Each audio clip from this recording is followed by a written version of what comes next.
जय श्री राम। बहुत स्वागत आपका आपके अपने बेहद खास कार्यक्रम में। मैं हूं आपके साथ आपका अपना आचार्य राज मिश्र। आज बात करेंगे कर्क राशि के बारे में। मई का माह किस प्रकार व्यतीत होगा मेरे कर्क राशि के प्यारे जातक जातिका। इतना सॉफ्ट दिल, इतना नर्म दिल शायद मैंने किसी का बहुत कम देखा है, इसीलिए मेरी पसंदीदा राशियों में से एक है कर्क राशि। मेरा विशेष रिसर्च रहा है इस बार कर्क राशि के ऊपर कि आपके बारे में जाना जाए, आपके जीवन के बारे में जाना जाए, आपको बहुत कुछ बताया जाए। जो कुछ बताने जा रहा हूं ना, यह आपके लिए बहुत यूनिक है। आपने शायद किसी राशि में ऐसा सुना नहीं होगा। बहुत रावण संहिता इत्यादि का अध्ययन करने के बाद इस बार आपका राशिफल लेकर के आए हैं।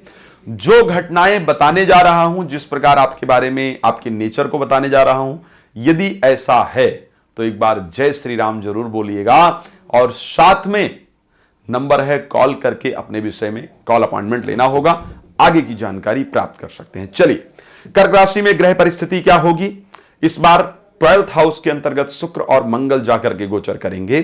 10th हाउस में बृहस्पति, बुध, सूर्य, राहु गोचर करेंगे। अष्टम भाव में केतु गोचर करेंगे। अष्टम भाव में शनि गोचर करेंगे। 4th हाउस में केतु गोचर करेंगे।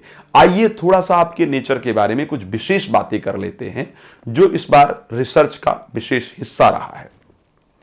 कर्क राशि पुनर्वसु, पुख्य और अश्लेषा। पुनर्वसु का एक चरण, क्षमा चाहूंगा, पुनर्वसु नक्षत्र का एक चरण, पुख्य नक्षत्र का पूरा और अश्लेषा नक्षत्र का जो एक, अश्लेषा नक्षत्र को के चारों चरण, पुख्य और अश्लेषा चारों, पुनर्वसु नक्षत्र का एक चरण मिलाकर के कर्क राशि बनती है।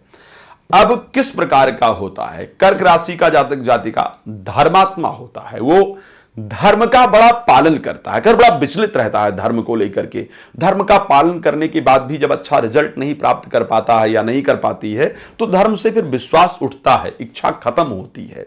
लेकिन धर्मात्मा होता है, धर्म को मानने वाला या मानने वाली होती है। और क्या चीज, गुरु भक्त होता है, यानी जिससे कुछ भी सीखा है आपने, आपका जो नेचर है, आपने किसी से कुछ भी सीखा है तो आप उसको, ये नहीं कि आपने सीख लिया आप उसको भूल नहीं जाते हैं या भूल नहीं जाती हैं। आपने जिससे जो कुछ सीखा है उसका सम्मान करते हैं, उसका रिस्पेक्ट करते हैं। आप कभी भी किसी का अपना नाम कहीं करने का प्रयास नहीं करते हैं या नहीं करती हैं। जिससे जो सीखा है उनका नाम आगे करने का प्रयास करते हैं। किसी का कुछ रखते नहीं हैं।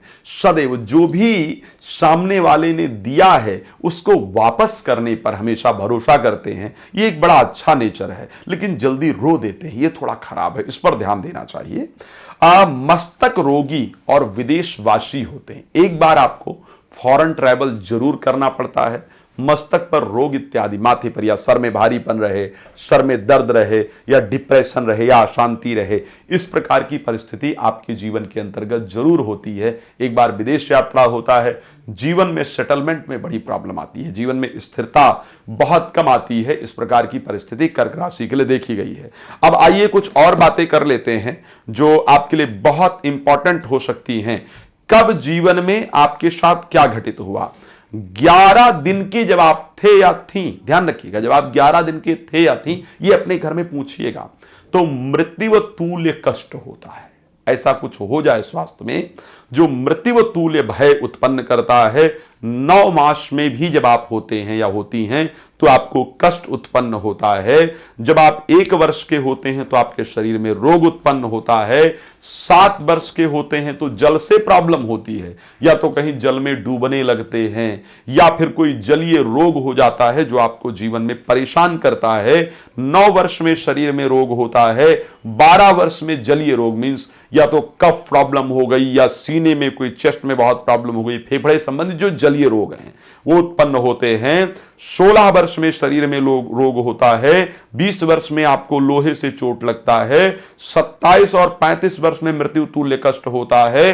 45 वर्ष में कष्ट होता है। 45 और 61वें वर्ष में सरकारी क्षेत्र से बड़ा नुकसान होता है, राजदंड आपको होता है। इस प्रकार की परिस्थिति है। अग्नि, जल और भय और जानवर इत्यादि से भी 45 और 61वें वर्ष में समस्या होती है।